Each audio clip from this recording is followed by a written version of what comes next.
पुरुषोत्तम भगवान श्री राम के चरणों में बार बार प्रणाम नमन वंदन करते हुए दो शब्द रामचरितमानस से दाम्पत्य जीवन पर।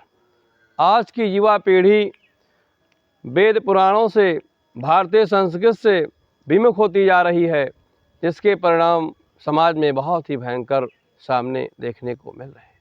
मर्यादा पुरुषोत्तम भगवान श्री राम का दाम्पत्य जीवन देखिए। आज गोदावरी नदी के तट पर दंडक वन में पंचवटी नामक स्थान पर मर्यादा पुरुषोत्तम भगवान श्री राम माँ सीता भैया लक्ष्मण के साथ निवास करते हैं। रावण की बहन शूर्पणखा आज दंडक वन में परम सुंदरी बन करके जाती है। बाबा ने रामचरितमानस के अरण्य कांड में लिखा, रुचिर रूप धरि प्रभु पहीं आई, बोली वचन बहुत मुस्काई, तुम सम पुरुष न मोह सम नारी, यह संयोग विधि रचे विचारी। परम सुंदरी मर्यादा पुरुषोत्तम भगवान श्री राम से जाकर के अकेले में जंगल में मिलती है। आज मर्यादा पुरुषोत्तम भगवान श्री राम उस परम सुंदरी की तरफ न देख करके अपनी पत्नी सीता की तरफ देख रहे हैं। भगवान श्री राम संसार को, हम सबको यह संदेश दे रहे हैं कि व्यक्ति को जो अपने कर्म से, अपने भाग्य से मिले, उसमें संतोष करना चाहिए।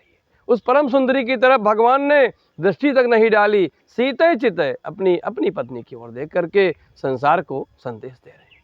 और इधर रामचरितमानस के सुंदर कांड में प्रसंग आता है। अब माँ सीता का दाम्पत्य जीवन देखिए। आज रावण मंदोदरी आदि रानियों को लेकर के, अनुचरी जो वहाँ की राक्षसनियाँ थी उनको लेकर के आज अशोक वाटिका में माँ सीता के पास रावण जाता है। साम दाम दंड भेद सब प्रकार से डराता है और धमकाता है। आज रावण माँ सीता से कहता है, एक बार बिलो कि मम ओरा, हे सुंदरी एक बार मेरी तरफ देख लो, ये लंका की सारी महारानियाँ तुम्हारी दासी बना दूंगा। माँ सीता आज पराये पुरुष को न देख करके एक तिनके की आड़ लेकर के, तिनके का सहारा लेकर के, तन धरि ओट कहत वे देही, सुमिरि अवध पति परम सनेही, सुन दस मुख खद्योति प्रकाशा, कबहु की नलिनी करई विकासा। माँ सीता ने कहा रावण से, सुन दस मुख, सुन रावण, जुगनू के प्रकाश से कभी कमलनी नहीं खिलती। कमलनी तब खिलेगी जब सूर्य का प्रकाश होगा, यानी हमारे पति भगवान प्रभु राम सूर्य हैं। एक कमलनी तभी खिलेगी जब मेरे पति का प्रकाश होगा। और फिर रावण तलवार निकाल करके माँ सीता को धमकाता है, अगर मेरी बात को नहीं माना तो मैं तेरे सर को काट करके अलग कर दूंगा। माँ सीता ने कहा, तो मेरा भी प्रण सुन लो, मेरे गले में या तो मेरे पति की बाहें या तुम्हारी तलवार, तीसरा कोई विकल्प नहीं।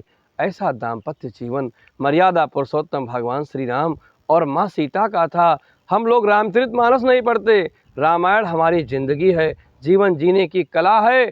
चारियों वेद पुराण अष्ट दस, छहो शास्त्र सब ग्रंथन को रस सार अंश। 4 वेद, 6 शास्त्र, 18 पुराण, इनका जो मूल तत्व था, जो इनका रस था, वही रामचरितमानस है।